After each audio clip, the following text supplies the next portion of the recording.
everyone, it's Aaron with Imperfect Impulses. I'm going to get started on my e-page. Sorry, my dog is playing with a bone. He's doing it again. So, yeah, I haven't done anything, obviously, for a while, and kind of ready to do something. Been really busy with, everything I got going on with my kid and the holidays, and so I'm so glad to be able to get started on something again. So I have absolutely no idea where I'm going from here. No clue. This is the clear gessoed page. It's got some dilutions on it. It's already got kind of a cool background going on, but I don't know if I want to keep it, if I want to cover it up and do something that's in like complete stark contrast to this page. I really don't know. I'm thinking maybe vintage. So yeah, I don't know. So let's go. Let's see. Okay guys, so I'm going to give narrating a shot. So I'm covering up the page with white gesso. I'm to the bottom of my bin with this gesso, and I decided to mask off the other side of the page with washi tape to protect that other page, which was a pretty good idea. Good idea to use your washi tape as tools. Yeah, so if you couldn't tell, I decided I wanted to completely get rid of the stenciled kind of graffiti look, and oh yeah, there was black gesso still on my brush from a previous use. So yeah, got a little bit of a dingy look, which is okay. I was actually not looking for a stark white background. I was actually just looking to cover up all of those bright dilutions, colors, and everything in the background. So that was really what I was trying to do with that gesso. So my paper's starting to really warp and curl because I'm just abusing it in this book. But, oh well, it is what it is. So I'm busting out the Stormy Sky, the vintage, or something linen, antique linen maybe, frayed burlap, and vintage photo distress inks. I wanted kind of a brown, blue type of vintage look. So, yeah, I'm just going in with those colors and kind of layering them in. Of course, you always want to do lightest kind of in the center for a good vintage look, and then dark around the edges. Usually that's how paper wears. It wears heavier on the outside of the paper. So just going back in with a little bit more of that Stormy Sky, and of course heating it because it's sitting on top of the gesso, so it's not going to dry. So here we go. Okay, so yeah, that sucks. Well, whatever. Like I say, accidents happen. Kind of embrace the imperfections. It's all good. I can always go back and touch that up and hopefully get rid of some of that. But yeah, that's what you get when you set vintage photo on someone's forehead. They look like they have impetigo in reverse. So, yeah. So I'm happy with how this is going. It's looking very, very vintage. I really hated covering up all that stuff, but I really wanted something that was completely different from this. And this has the stencils in the background and all the very bright colors. But I wanted something very, very, very different for this side. So it's really cool. It's kind of looking like the old side of a painted building, and it's got all these cracks from the gesso, and kind of wish I'd done this a little bit more. Whenever you have a really thick, heavy layer of gesso and you heat dry it, it tends to crack, at least with the brand I use, which is Artist Loft for Michaels, because it's cheap and it comes in a great big tub for a very, very little amount of money if you use a coupon. So I actually like that though for pages like this. So kind of wish I'd done that a little bit more, but I'm liking where this is going so far.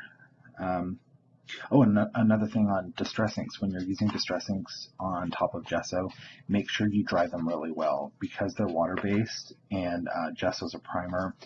They tend to just sit on top of the gesso, so if I were to spray this down, it would wipe away most of the color, which is good if you want to get rid of most of the color, but I don't.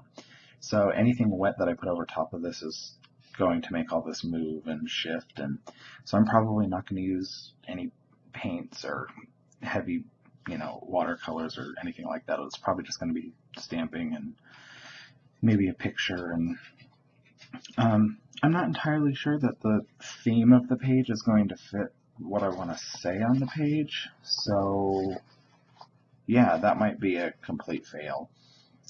But if it is, that's okay. Because I just want to make something vintage and pretty today. So, anyways, all right, let's get back to it. Okay, so here we go. I am inking up a really cool stamp from Viva Las Vegas Stamps. They are found at www.stampo.com. They're really awesome. They have some really cool, awesome stamps. I like to buy the plates because then I can use them in my hand like this. This is a Harlequin stamp, and it was part of one of their collections. It looks very Tim Holtzy. I know I've linked to it previously in other videos. And all I did was ink it up with vintage photo, spray down the stamp to get that kind of watercolored look. And now, of course, I'm drying it again.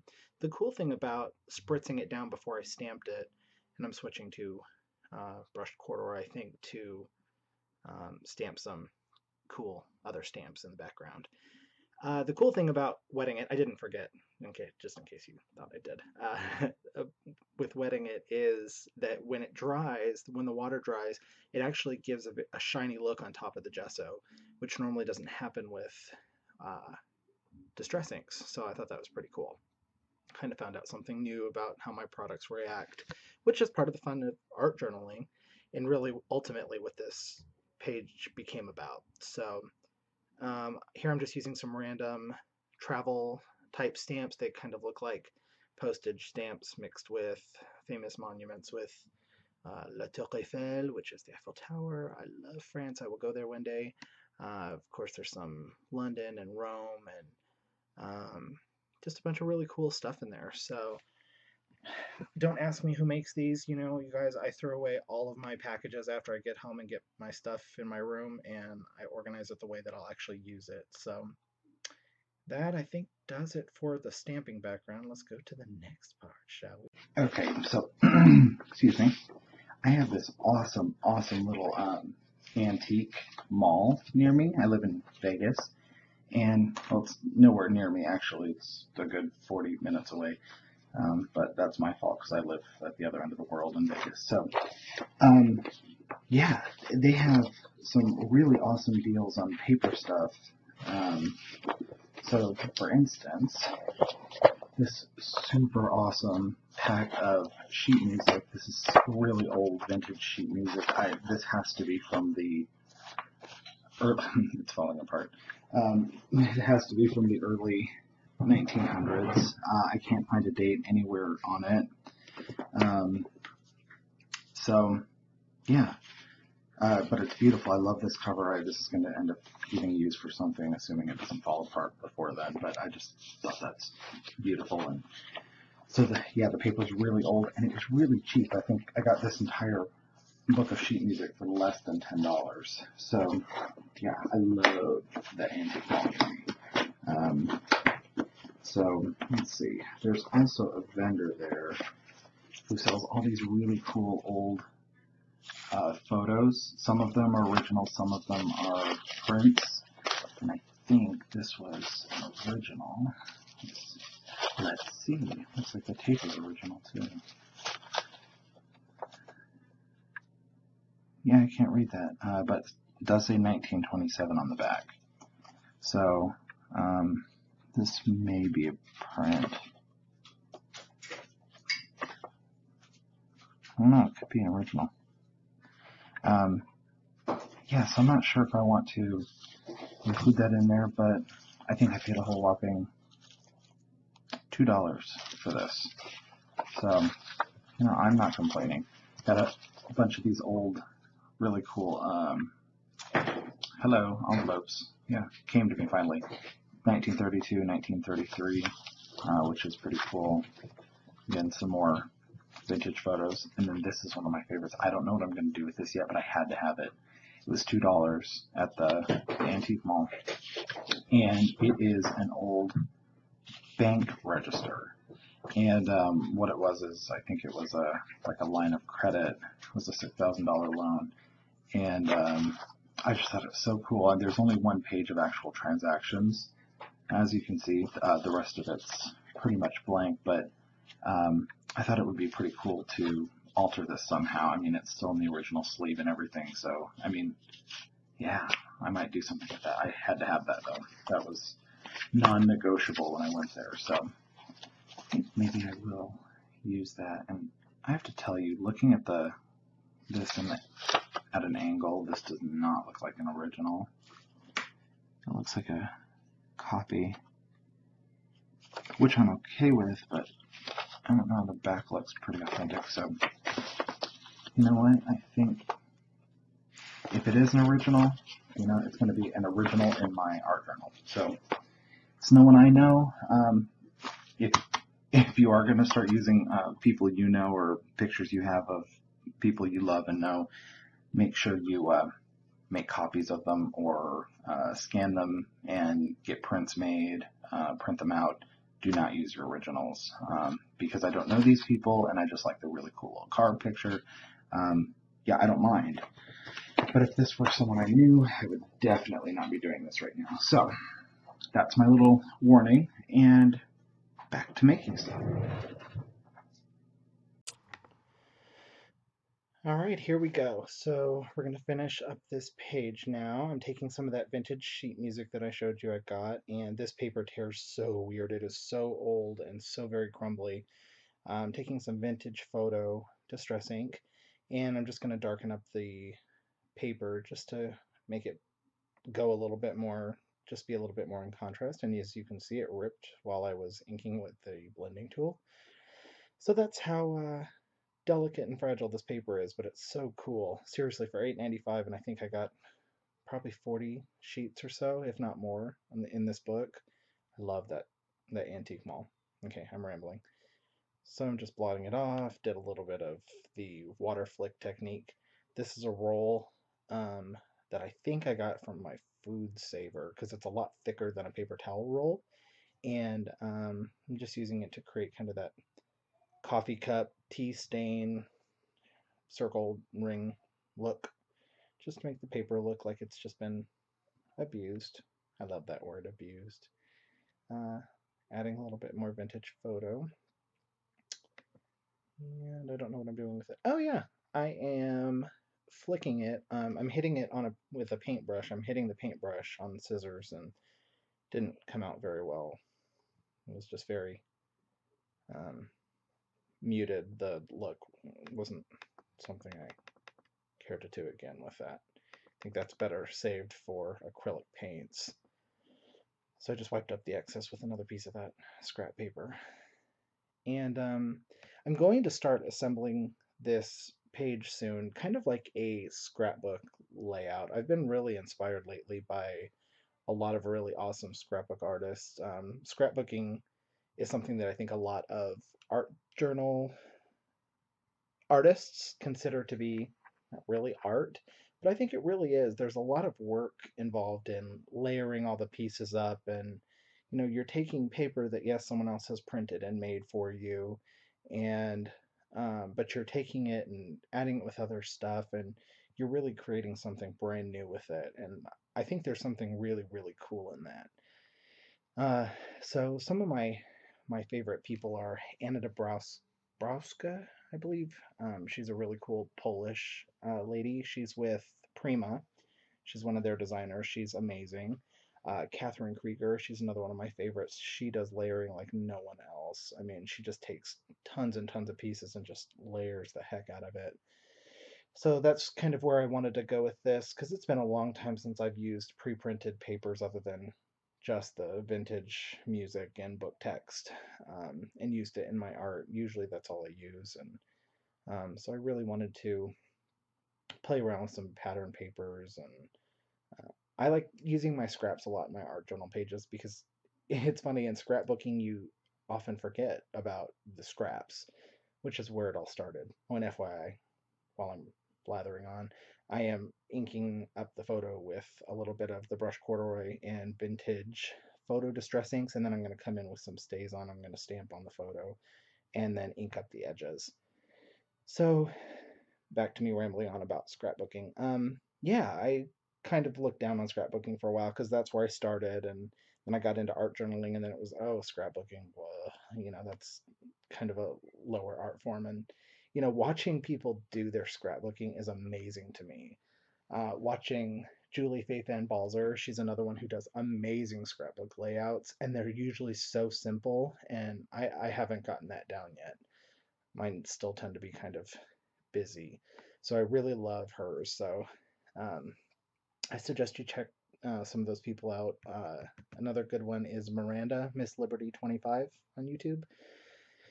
They just do some amazing stuff. So here I am pulling out a bunch of my scraps and just trying to piece together what I want to do with it. A lot of these pieces are old. I know that die cut piece of paper is Bow Bunny. That scripty one on the bottom, the light one, no clue, it's so old. And this piece that I'm ripping up, I want to say is another one of the Bow Bunny papers. So I'm just tearing, and I'm going to end up inking that, I believe. Or not. Maybe I'll leave it. Can't believe something on this page didn't get hit with ink. So now I am just layering it up, trying to see how I like everything together.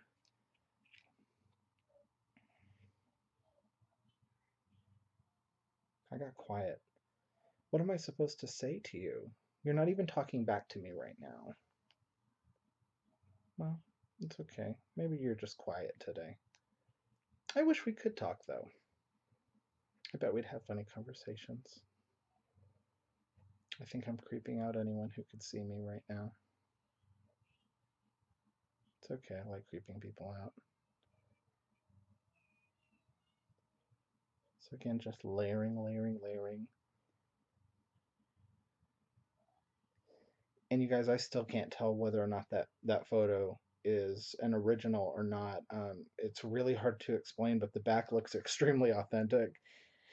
And the front looks like modern day laser ink. It's kind of shiny when you hold it at an angle, so I honestly have no clue. Very well could be an almost 100-year-old picture that I just chopped up and stuck in my art journal, or it could very well be a print. But at any rate, it's $2 and I don't know these people. So it's either going to sit in my stash or it's going to go into my art journal. So I decided art journal. And what I ended up doing with it is, because the back did look authentic and I wanted to be able to see the writing on the back, even though I can't read it, I ended up making this little paper hinge. And I used some foam adhesive to pop up that scripty piece in the center, which, by the way, did get inked. So, yeah, I'm not surprised that I inked that. I ink everything. So I created this little hinge so I could put some foam on the hinge to pop it up and still be able to see the back. Then I'm just taking some baby powder because some of that foam adhesive was still showing on the back and I didn't want it to stick to the back of the photo. So the baby powder adheres to the sticky and makes it so that it won't stick. And then I just adhered it down, and then I decided, ooh, this would be fun to be able to tuck it back here. So I lifted it back up very carefully and positioned it so I could flop it up, see the back, and then tuck it back in as part of my layout. So I thought that was pretty cool.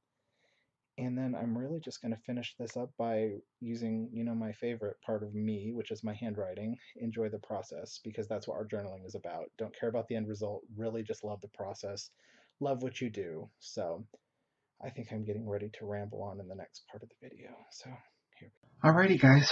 I think that pretty much does it for E. Not a whole lot of artsy techniques in this one, but I've been finding myself getting back to really enjoying layouts. I've started watching a lot of videos on YouTube with people doing layouts. I love watching them work, just seeing the placement and the layering and everything. So that's kind of what got me going on this page, wanting to kind of play with that. I haven't done a scrapbook page in a while, and what I have done has been Sesame Street and from SeaWorld in San Diego when we went with my son. So hold on, there's something missing on this page and it's driving me nuts. I need something metal. I don't know what I want. Do I want that? That's blingy and ugly. No, I don't want that.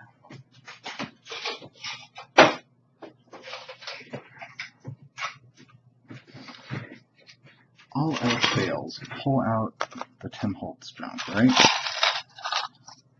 There's got to be something in here I can use.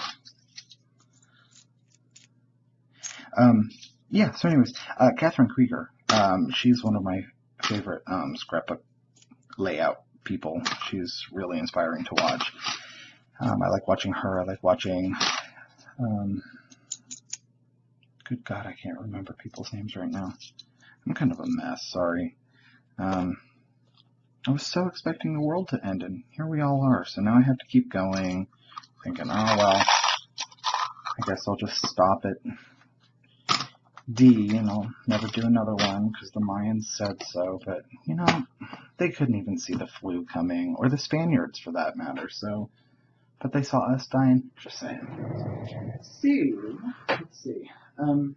Yeah, I'm still looking for something to put there. Cover that up. Maybe I don't need metal. Maybe I need. That doesn't really help much. Doesn't stop it from being fabulous, though. What was I saying? Why am I asking you? You can't answer me. Well, you can in a comment, but it's going to be days after this, if not longer, by the time you answer me. So feel free to, but it's not required. Yeah, so anyways, layouts. Okay, let's see what I was going on about. Been really, really getting into layouts and just enjoying watching people work. There's, my Butterfly Kisses. Her channel's awesome. She's got some incredible layouts and projects, and so yeah, she's always fun to watch. I'm trying to think if there's anyone else out there that really get into their scrapbook layouts. Miss Liberty 25, Miranda's amazing. She's been doing a lot of mixed media stuff lately, which is still fun to watch, but I do love watching her do a layout. Okay, so if all else fails, tiny attach it. And that ATG is just not looking like it's wanting to stick, so I might have to glossy accent that down. Anyways, I'm going to add something to this. What? God only knows. Maybe I'll dig back into this. So, anyways, kind of the long and short of all of this is, don't do it if you don't like it. I have a little itty-bitty art journal here somewhere. I have a bunch of them always going, and one of the first pages I did, I just threw some gesso down, did some stamping, and I said, don't do it if you don't love it. And gotta tell you, I don't love this page, but I loved making it, and that was kind of the whole point, was don't do it if you don't love it. And by the way, I did this by using dilutions, but I used a brush and brushed them all on, so that was a really cool technique because it's not spritzed. Is there anything else fun in this? Yeah, I was sad. It's like eyelash sad tree. I was in DC without my family and I missed them. I think I've already shown parts of this. Yeah, one of my least favorite pages ever. One of my favorites, I can't touch it because I love it. Yeah, I think you've seen this. So, don't do it if you don't love it. So, the longest way to ever tell someone, don't do it if you don't love it, is to ramble on for about 20 minutes and not know what you're talking about because you forgot to cover up something on a page and you suck.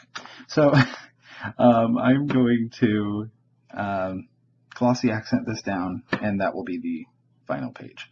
So I hope you like it. Stick around for F. I'm going to be coming up on a 2-page layout here. Oh, look at that, F. And look, the center of my first signature. There's only 2 signatures in this book, so we're getting somewhere. I'm not sure where. And, FYI, I was thinking the other day, why do I do these videos? Because, a lot of people who do videos on YouTube sell stuff. And it's like, oh, isn't this Paperline wonderful? Go check out my blog. You can go buy it. Or I'm a design team member for them. And, yeah, I'm not. And I don't sell. And I just am me. Sorry, my dog was making noise. Or maybe my wife. Maybe So, yeah, I don't sell anything. I don't get paid by anyone. I just like art journaling. I like, learning new stuff and playing around. And I was really inspired by watching Diane Reevely. and she just is so cool. She just lays stuff down. She doesn't care if it's perfect. She doesn't even care if it's on the paper. It's just really cool watching her work. So she was the one who got me into art journaling, and there were a few people out there doing art journaling, and so I started watching them, and I just wanted to see more, and there wasn't a lot more out there. So obviously now there's a lot more out there, but that's why I do this. I just want to share it and get people inspired, and hopefully get them to start, living a little more artistically. So I'm going to shut up, go glossy accent this, take some pictures, do some editing, and go enjoy my Christmas. If I have time, maybe I'll work on F. But it is a 2-page spread. That's okay. All right, guys, I will see you soon. Thank you for rambling, or for listening to me ramble. And yeah, I'll talk to you soon. Bye.